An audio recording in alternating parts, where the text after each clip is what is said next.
బుధవారం రోజున కరీంనగర్ జిల్లా కేంద్రంలో పద్మనాయక కళ్యాణ మండపంలో నిర్వహించిన భారీ బహిరంగ సభకు ముఖ్యాతిథిగా విచ్చేసిన నీలం మధు ముదిరాజ్ కు భారీ ర్యాలీతో డబ్బు చప్పులతో వేలాదిగా తరలివచ్చిన ముదిరాజ్ కులస్తులు స్వాగతం పలికారు. గీత భవన్ చౌరస్తాలో 7 కిలోమీటర్ల మేర ట్రాఫిక్ జామ్ ఏర్పడింది. తెలంగాణ ముదిరాజ్ పోరాట సమితి ఆధ్వర్యంలో నీలం మధు మాట్లాడుతూ ముదిరాజ్ జాతి హక్కుల సాధనకు పని చేస్తుందని అన్నారు.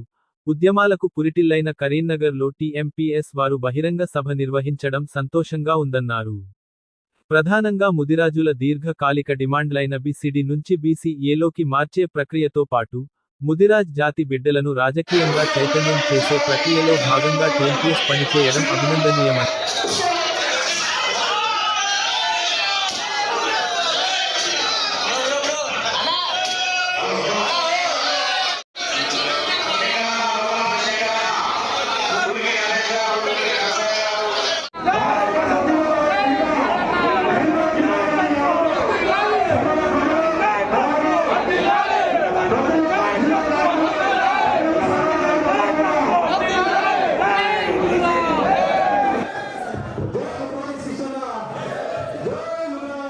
ఈ కార్యక్రమంలో జిల్లా మత్స్య పారిశ్రామిక సహకార సంఘం వైస్ చైర్మన్ పెసరు కుమారస్వామి ముదిరాజ్ మాట్లాడుతూ ముదిరాజులను బీసీడీ నుంచి బీసీఏకు మార్చడం కాంగ్రెస్ ప్రభుత్వంలో సాధ్యమవుతుందని అన్నారు. ఇందుకు అందరం ఏకతాటి పైకి వచ్చి ఉద్యమిద్దాం అన్నారు. ముదిరాజ్ కుల బాంధవులకు, మత్స్యకారులకు, యువకులకు, మహిళలందరికీ నా యొక్క పాదాభి వందనాలు చేస్తున్నాను. ఈరోజు కరీంనగర్ జిల్లాలోనే కాదు రాష్ట్ర వ్యాప్తంగా ఒక ప్రకంపన వచ్చింది. సమావేశాన్ని చేసిన ఏమంటే ఎంతో మంది గుంటలు చేసిన అందరికీ హృదయపూర్వక కృతజ్ఞతలు. అలాగే అన్న నీలమౌనంగా ఈ యొక్క సభ ముఖ్య ఉద్దేశం ఏంటంటే ముదిరాజులకు అండగా ఉండాలనే లక్ష్యంతో, ముదిరాజులకు అండగా ఎవరు లేరనే లక్ష్యంతో తెలంగాణ పోరాట సమితి స్థాపించి ముదిరాజులకు అండగా ఉండాలనే ఉద్దేశంతో తెలంగాణ ముదిరాజు పోరాట సమితి స్థాపించి ఈ ముదిరాజులకు అండగా ఉండాలని మాటించిన తర్వాత రాష్ట్ర కార్యవర్గం జిల్లా కార్యవర్గం వెళ్ళి అన్న పోరాటాల గడ్డ మన కళ్ళకు నుంచి మొదలు పెట్టడం ఉద్యమం చెప్పిన తర్వాత ఈ రోజు ఇక్కడ సమయం చేసినటువంటి ముఖ్య అతిథి నీలం మధు ముదిరాజ్ గారికి హృదయపూర్వక కృతజ్ఞతలు తెలియజేస్తూ స్వాగతం తెలియజేస్తున్నాం. అలాగే వేదికలో వెంకరించిన కర్నూలు జిల్లా మత్స్య పారిశ్రామిక సహకార సంఘం అధ్యక్షులు పిట్టల రవీంద్ర ముదిరాజ్ గారు, పెద్దపల్లి జిల్లా అధ్యక్షులు పద్మాక నరసయ్య గారు, సిరిసిల్ల జిల్లా అధ్యక్షులు చెప్పని రామచంద్రమన్న గారు, అలాగే మన తెలంగాణ పోరాట సమితి రాష్ట్ర అధ్యక్షులు సుందరమైన మహేష్ ముదిరాజ్ గారు, ప్రాణ రంజిత్, అలాగే వేదికలో వెంకరించిన అతిరథ మహారాజులందరికీ నా యొక్క హృదయపూర్వక నమస్కారాలు. అన్న వాస్తవానికి ఈ పోరాటాలు జరుగుతూనే ఉన్నాయి. ముదిరాజులను బీసీడీ నుంచి బీసీఏకి అని చెప్పి ఒక జెండా పట్టుకుని ఉద్యమం చేయడానికి తప్ప దాని సంస్థ సాధించుకున్నది లేదన్నా. కానీ ఇప్పుడు ఖచ్చితంగా నీలమౌన ఆధ్వర్యంలో ఖచ్చితంగా బీసీడీ నుంచి బీసీఏకు సాధ్యమైందని సభాముఖంగా తెలియజేస్తున్నాను. ఎందుకంటే 2009 జీవో నెంబర్ 17 తర్వాత ఉన్న జిల్లా కాంగ్రెస్ ప్రభుత్వం YS Rajasekhara Reddy 2009 GO number 17 తర్వాత బీసీడీ నుంచి బీసీఏకు మారుస్తూ జీవోని విడుదల చేయగా అప్పుడు కొందరు శక్తులు, కొందరు కూటమి పని సుప్రీంకోర్టులో ఆశ్రయించడం జరిగింది. సుప్రీంకోర్టు ఆశ్రయించిన తర్వాత సుప్రీంకోర్టులో 15 సంవత్సరాలు అడిగి మరి ఉన్న యొక్క కేసు 2023 ఫిబ్రవరి 2వ తారీఖున సుప్రీంకోర్టు గైడెన్స్ ఇచ్చింది. ఏమని ఇచ్చిందంటే ముద్రాల స్థితిగతులపై అధ్యయనం చేసి మీ యొక్క రాష్ట్ర ప్రభుత్వం బీసీడీ నుంచి బీసీఏకు మార్చుకుంటే మాకు ఎటువంటి అభ్యంతరం లేదని చెప్పి సుప్రీంకోర్టు గైడెన్స్ ఇచ్చి రాష్ట్ర ప్రభుత్వానికి పంపించిన తర్వాత అప్పుడు ఉన్న బీఆర్ఎస్ ప్రభుత్వం కాలయాపన చేస్తూ ఎన్నికలకు వెళ్ళడం జరిగింది. ఇప్పుడు కేవలం ముద్రాలను బీసీడీ నుంచి బీసీఏకు మార్చాలంటే రాష్ట్ర ప్రభుత్వం చేతిలో ఉన్నది. రాష్ట్ర ప్రభుత్వానికి అండగా ఉన్నటువంటి నీలమౌన మనకు అండగా ఉన్నది. ఖచ్చితంగా రాష్ట్ర ప్రభుత్వం అనుకుంటే ఇది సాధ్యమవుతుంది.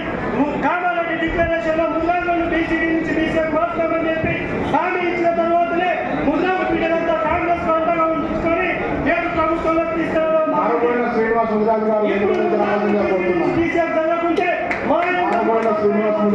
చెప్పి ఈ సభాముఖంగా తెలియజేస్తున్నాము. అలాగే మత్స్య మత్స్యకారులకు సభ్యత్వం కావాలంటే 2 1 ఎకరాల ఒక ఎకరం అర్హత వ్యక్తులు, అదే గీత కార్మికులకు చేనేత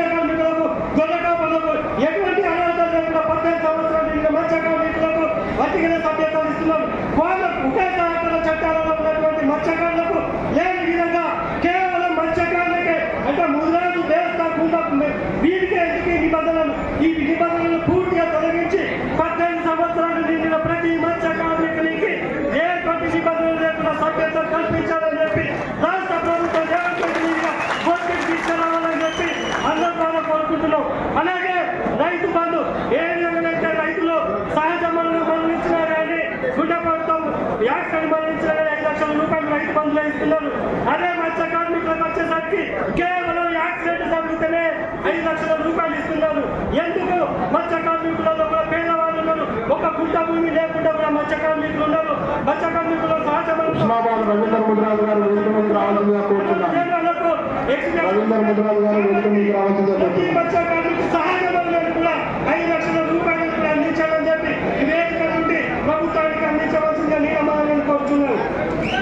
అలాగే మత్స్య కార్మికులు మన గతంలో ఈటల రాజేంద్ర గారు ఉన్నప్పుడు ఎన్సీడీసీ నిధులను పెట్టి 1000 కోట్ల నిధులను కేటాయించి అప్పుడు 2 వీలర్ వెహికల్ వాహనాలను వలలను అందించడం జరిగినది. ఇప్పుడు కూడా గుజరాత్ కార్పొరేషన్ ఏర్పాటు చేసి నామపత్రంలో ఉంచడం జరిగింది. కేవలం నామపత్రంలో ఉంచకుండా 5,000 కోట్ల రూపాయల బడ్జెట్ కేటాయించి మళ్ళీ 2వ విడత వాహనాలను మళ్ళీ వలలను మోకాళ్ళను అందించాలని చెప్పి ప్రభుత్వం దృష్టికి తీసుకోవాలని చెప్పి నేను మన గుజరాత్ గారిని కోరుతున్నాను.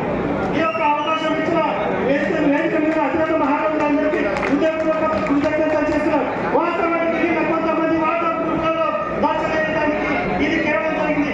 ఇక్కడ ఉన్నంత కర్మాలు ముందు విడలేదా కర్మాలంతా ఒకసారి చేతిలో పట్టింది.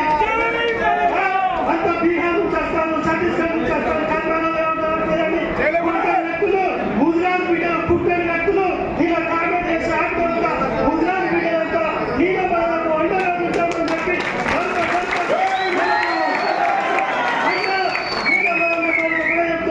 ఎంతమంది శక్తులు అడ్డుకున్నారని జనమంతా మీ ఎంత ఉంటారన్నా ఒకడే ఎప్పటి వరకు ఉంటారంటే నీళ్ళ జాతి కొరకు పనిచేస్తున్న మీ ఎంత ఉంటారన్నా ఖచ్చితంగా బీసీ నుంచి బీసీ సాధ్యమవుతుంది. ప్రతి ఇంట్లో దేవుని ఫోటో పక్కపడి బీసీ నుంచి బీసీ పెట్టుకుంటే దేవుని ఖచ్చితంగా గతంలో చేసుకున్న న్యాయంలో బాధలు నడవకుండా ముదిరాజ్ జాతికి అందరూ నుంచి ముదిరాజులకు న్యాయం చేయాలని చెప్పి ఈ యొక్క వేదిక నుంచి నేను కోరుకుంటున్నాను. థ్యాంక్ యూ అన్నయ్య గారు. కరీంనగర్ జిల్లా వాస్తవ్యులు సీనియర్ కాంగ్రెస్ పార్టీ నాయకులైనటువంటి మంద నగేష్ ముదిరాజు గారిని మాట్లాడాలి.